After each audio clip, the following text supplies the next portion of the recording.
अगर खुशी भाई सुनो सिंह, चलो इस दोनों को कैद कर लो। चलो तैयार हो जाओ।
महाराज एगो मरवा लेल खून, बदमाश कहीं का।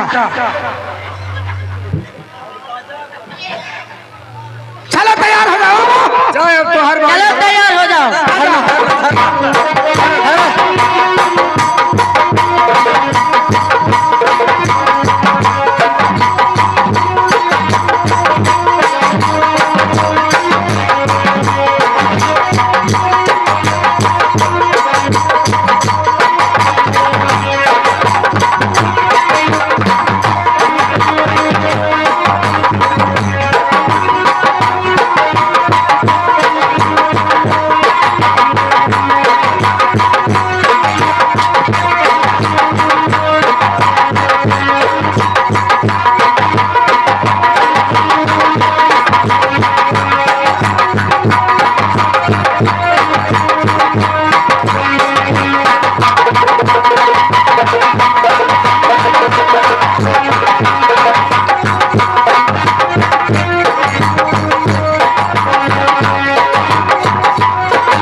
अखनी तूने बहुत वीर बलवान बन रहा था। सुनो सुनो क्या?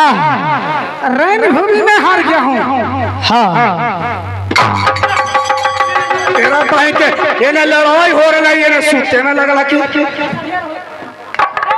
बाइकर कहाँ गया है भाई डेवा? तू अरे उसका पास उधर माल था। ये रे भाई तू नु के कैद कर रेल के रे। अरे किधर गया? पकड़ के लो, पकड़ के लो।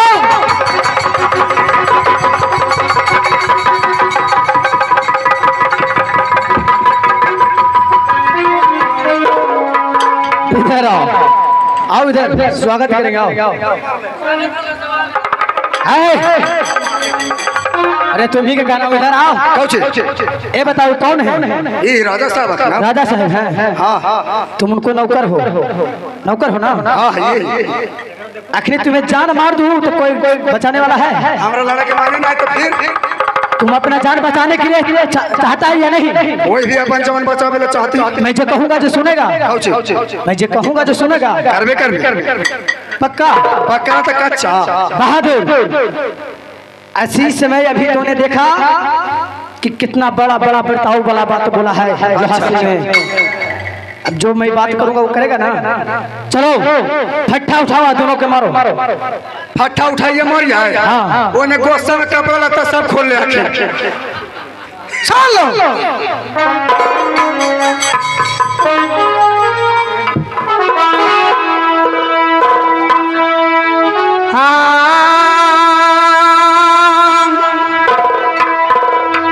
तटी कवा चढ़ाई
ठीक है। क्या?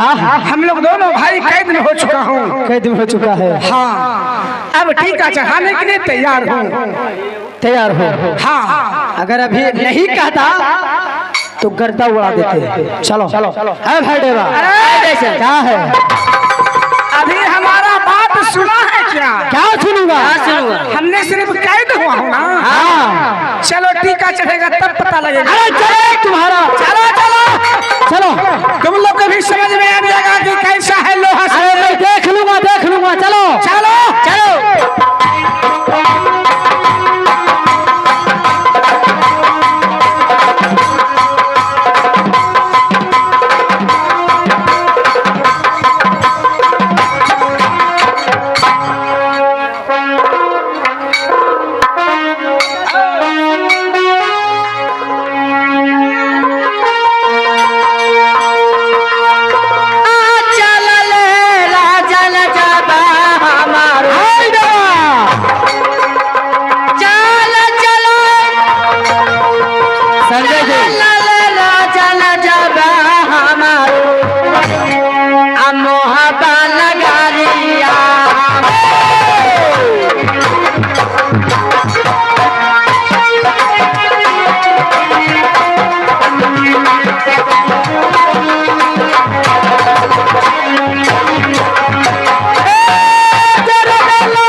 ऐसे भाई देवा। चलो चला जा। चलो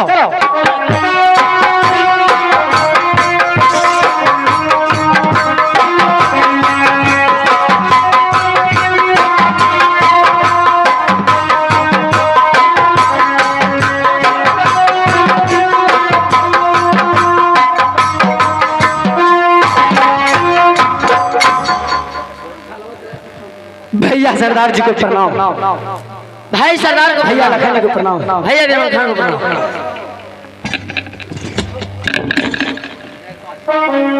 भाई रुदल, भाई देवा, भैया जी सुन लो। सुनो ये आहो कह दे कुशलिया हो भैया, आहो तो जंगल के। भैया जी जरूर कहूँगा। आहो कह दे आ कुशलिया हो भैया, भैया जी तो हो जंगल के। कैसन कुशलिया भैया हो बीतलई हो तोहार। भैया जी आहो हाल बता दे हो।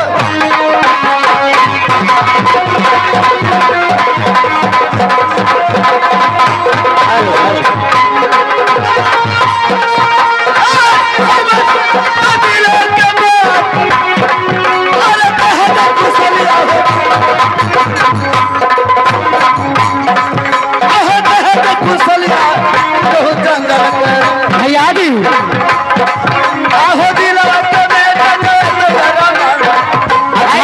हाँ जी आहो दिलवा के बेटा आहो भाई रुदल, भैया जी जंगल का क्या समाचार है? ओह, जानने के लिए चाहते हैं? क्यों नहीं? सुनिए भैया जी आए ठेका ले अकुशलिया हमार भैया।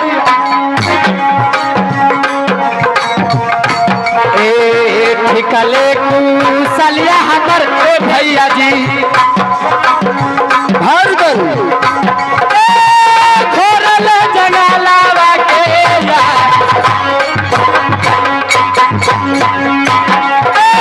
अधिकले कुशलिया हमर भैया जी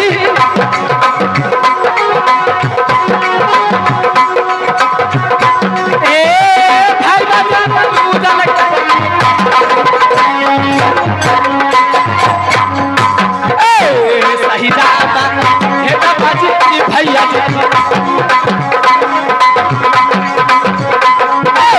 सहिता भेदा बाबा हटियो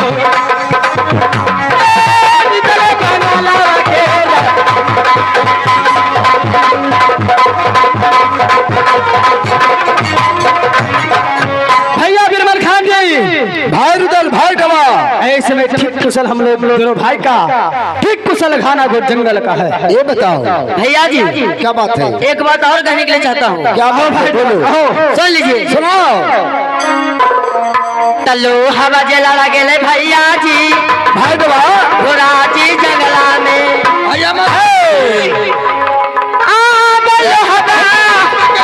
आज लगे भैया जी घना जी जंगला ने टीका बिलहमा के भैया लैली मुहब्बा के रला क्या बोल रहा है?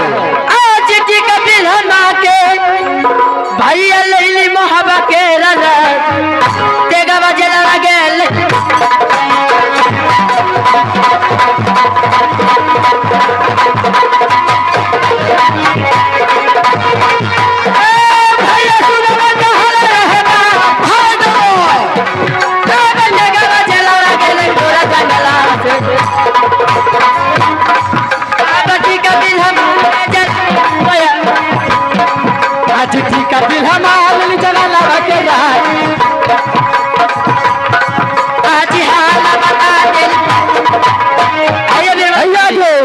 हम लोग दोनों भाई शिकार खेलने के लिए गए। अच्छा। तो राज कसौटी को रहने वाले दो राजा थे। और राजा लोहा सिंह और सूरज सिंह अच्छा। आन को बात देते हुए जा रहे थे कि वीरों से वीर हो चुका मार धरती, जो कि हमारा बहन कोटी का कोई स्वीकार नहीं करेगा। तब क्या हुआ? तब क्या हुआ भैया जी? इसी बात सुन कर मुझे रहा नहीं क्या? तब पकड़ कर दोनों को बाहों के चोल से लड़ कर टीका छीन कर मैं लाया हूँ आज। टीका वाले छीन के जी भैया जी लली जी मोहवा में। भैया जी सुन लीजिए। आल छीन के भैया सुन रहे हैं लली जी मोहवा में चढ़वा ललती कवा भैया मोहवा के रला आगती कवा जे छीन के जी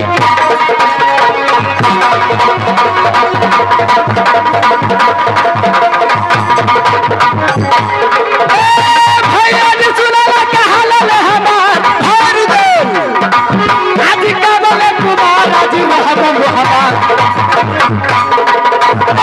भैया सुनाला कहा लले हमार आज का बोले कुमार आज का बोले कुमार आज रहब मोहब्बत आज सदिया रता है बहार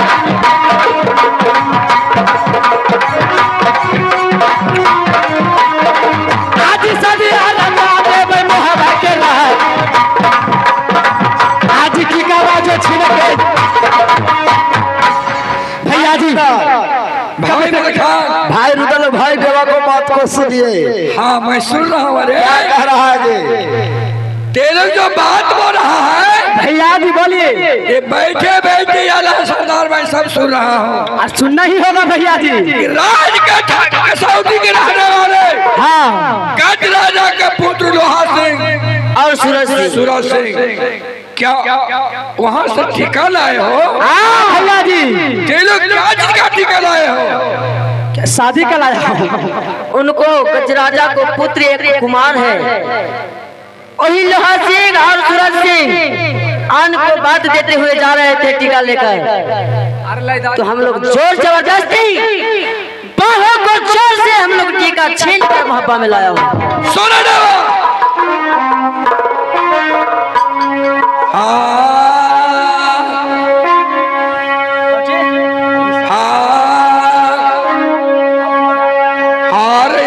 चंडाला हो भैया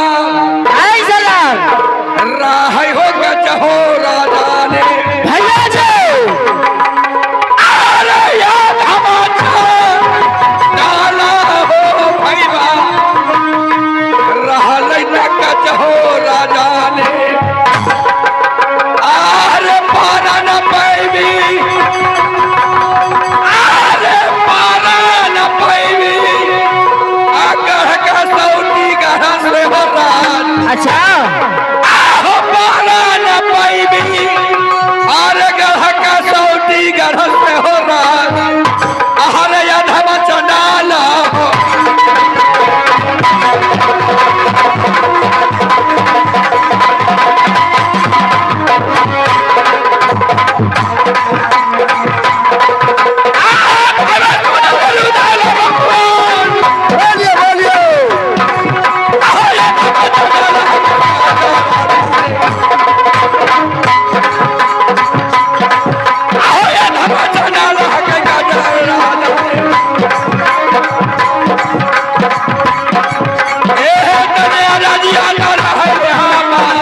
भैया सरदार जी अरे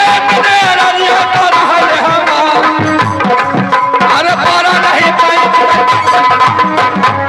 भाई छोटे रुझान भैया जी सऊदी के बारे में मेरा नहीं जानते हो अच्छा कि गज राजा कितना अधमा चंडाल है, अच्छा जो कि वहां से टीका छीन के लाया है, अच्छा टीका छीन कर लाया जिस प्रकार से ते लोग टीका छीन के लाया हो उस प्रकार से उस टीका को वापसी कर दो। भैया जी क्या वापसी करूं? आपको डर है उस राजा से? डर है बोल रहा है कि राजा गजराज सिंह बहुत बुरी बलाई आदमी है।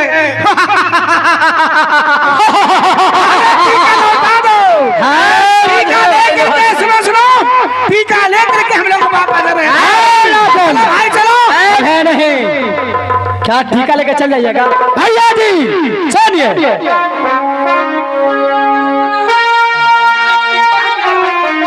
आए भैया तनी सुनला आज मंडली के सरदार के सऊदी में आज फिर से जवानी न भैया आई तेजी भवन में बस बेटा आज फिर से ले आई जवानी न भैया जी आई तेजी भवन करा देव विवाहवा भैया बिरमल खान के जिया फिर से जवानी न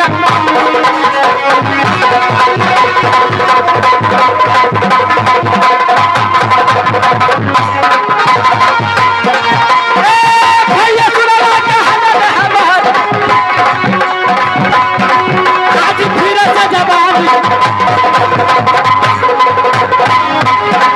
आज फिर से जवानी न लौट रही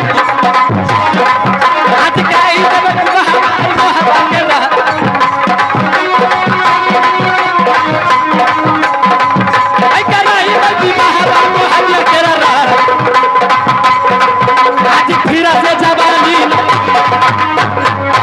सरदार जी फिर से जवानी लौट कर नहीं आएगा मिर्ता भवन में। मैंने अपना भैया को विवाह करने के लिए आया हूँ। अरे भाई अरे तुम लोग को विचार नहीं होता है। तुम लोग सले वाले बैठो। राज के सऊदी में हमारे भाई मलखान को शादी नहीं कर लो टिका लो। नमस्ते प्रणाम, मैं सिंगर हेमा कुमारी। अगर आप चाहते हैं कि जियो बोका म्यूजिक का वीडियो सबसे पहले आप तक पहुंचे तो हमारे चैनल को सब्सक्राइब करें और बेल आइकन को दबाना ना भूलें। धन्यवाद।